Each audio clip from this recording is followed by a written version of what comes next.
da pessoa que tem uma fobia, acaba lidando, é o medo de falhar, é o medo da exposição. Isso, volta a dizer, né, essa questão da infância, essas marcas, elas acontecem na nossa infância e existe uma forma da gente romper com isso.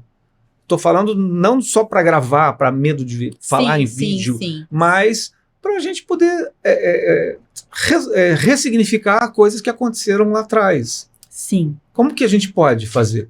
Aceitando que essas coisas existem. Aceitando que a gente viveu coisas difíceis, aceitando que isso faz parte da vida, né?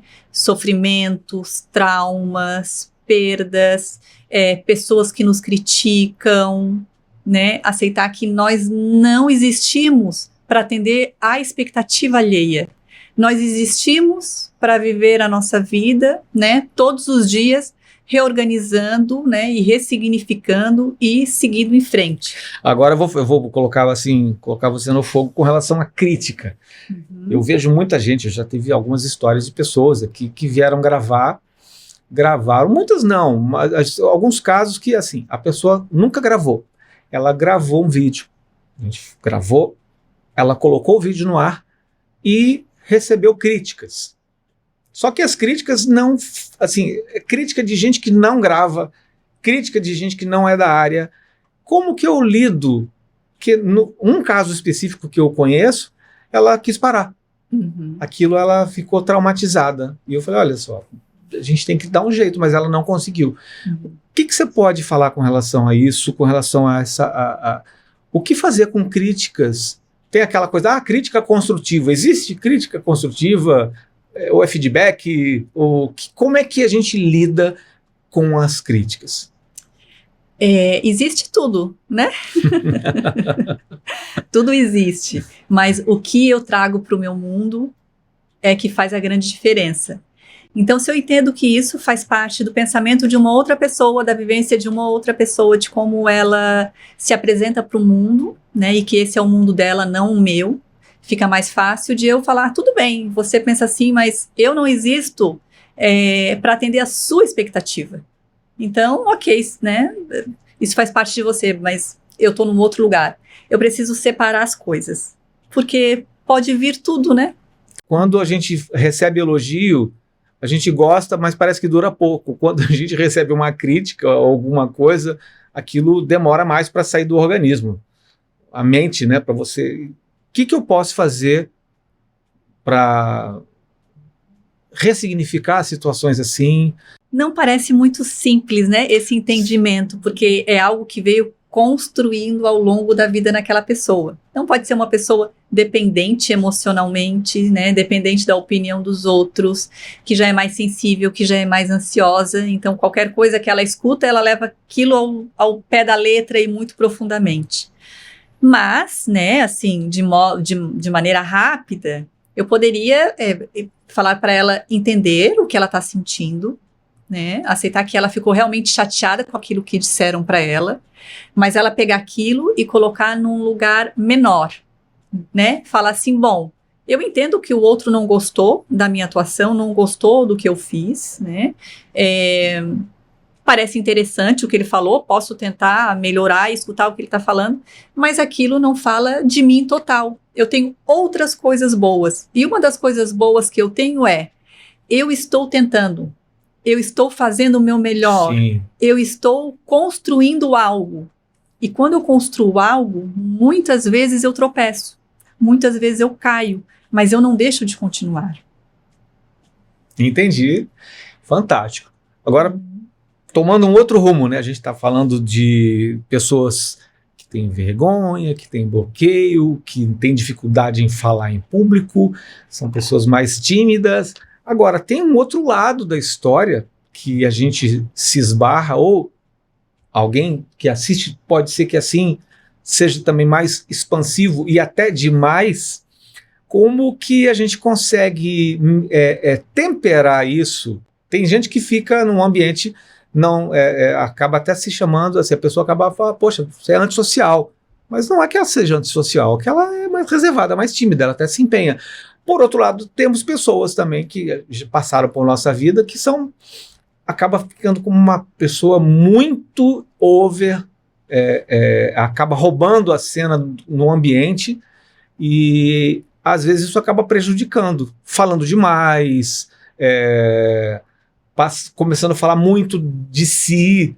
Como é que eu tenho como medir isso para que também ninguém chegue para mim e fale, olha, você tem que segurar mais a onda, você tem que ficar mais calma, não é tão assim, você não deixa ninguém falar, você atropela todo mundo.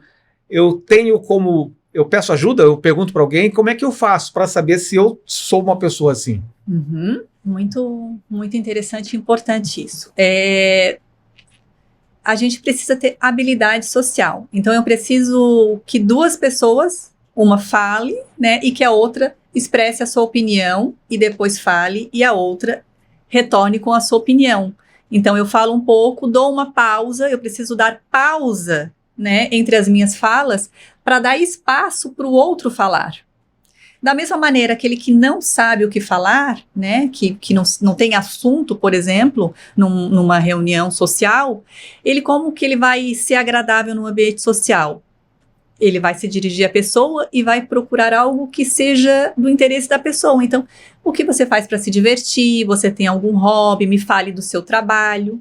Fazer perguntas. Vai fazer perguntas. Uma pergunta e espera o outro desenvolver. Se aquela outra pessoa não retornar a pergunta, falar assim, eu, por exemplo, eu gosto muito de pedalar. E você? O que você faz nos finais de semana? Se eu não fizer essa pergunta, aí o outro pode responder.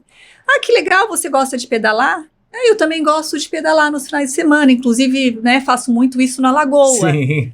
Então, assim, vai se desenvolvendo. Então, essas pausas é que vão dar o toque se eu não estou exagerando. Se eu falo e não dou pausa, pode significar que eu não estou dando espaço para o outro.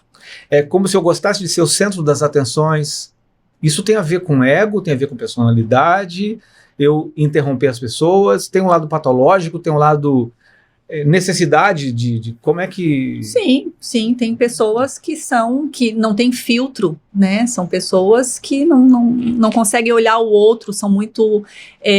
sua atenção é toda em si mesmo, né? Tem um ego muito grande, se acham melhores do que as outras. Verdade. Querem falar só de si. A gente acaba encontrando pessoas que parece que o mundo gira em torno delas, ela acaba perguntando... Eu já convivi com pessoas, principalmente no meio artístico, que elas falam tudo bem para você, só que elas não querem saber se está tudo bem. Se você começar a falar, a pessoa já não quer ouvir, você percebe nitidamente. Então tem uma situação que dá para a gente perceber, aí entraria a empatia. Como é que a gente trabalha isso? Acho que falta muita empatia também hoje em dia, né? Para você estar numa reunião, como você falou, você começar a fazer pergunta para as pessoas. Então, olha, você gosta de pedalar? Você faz atividade física? Ou a roupa, né? Poxa, bonita cor, né? Então, se eu estou falando, gostei muito dessa sua blusa verde. Então, procurar alguma linha de afinidade com a pessoa para desenvolver essa conversa? Sim, exatamente. Porque eu sei que eu falo demais, então eu tenho que me policiar. Geralmente quem gosta da gente fala, né? Fala menos, você não deixa ninguém falar. Mas aí às vezes a gente pode até se ofender com algumas, mas se a gente quer realmente trabalhar esse relacionamento, eu acho que o caminho da empatia é começar a procurar. Uma coisa que eu aprendi foi justamente fazer perguntas. Quando eu quero saber mais, eu gosto muito de histórias, então eu sei das suas histórias. Uma delas eu queria saber assim, com relação a por que você resolveu? Você é uma pessoa tímida? Aí eu estou perguntando para a Denise. A psicologia te ajudou a se conhecer mais com relação porque você se relaciona com todo tipo de pessoa, né? Como é que você faz isso? Se você tem uma pessoa, vamos pensar assim, você tem uma pessoa tímida que foi se consultar e ela não fala nada. Como é que você vai trabalhar, desenvolver um tratamento com essa pessoa se ela chega lá e...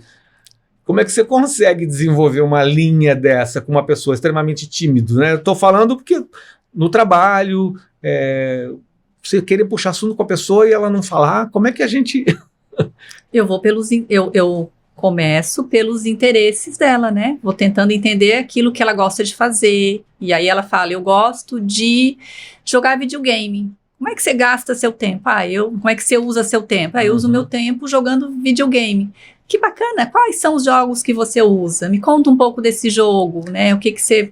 Como é que você fala com pessoas? Você joga sozinho? Isso você aprendeu com relação na tua profissão? Você foi desenvolvendo isso ao longo do tempo? Se aprende isso quando o profissional da saúde, no caso da psicologia? Sim, isso se aprende, são técnicas, né? Mas eu sempre fui uma pessoa sociável, né? Eu sempre conversei com qualquer pessoa, com todas as pessoas, então nunca tive dificuldade de conversar. Isso ajudou você a querer... Por que você resolveu ser psicóloga, trabalhar nessa área?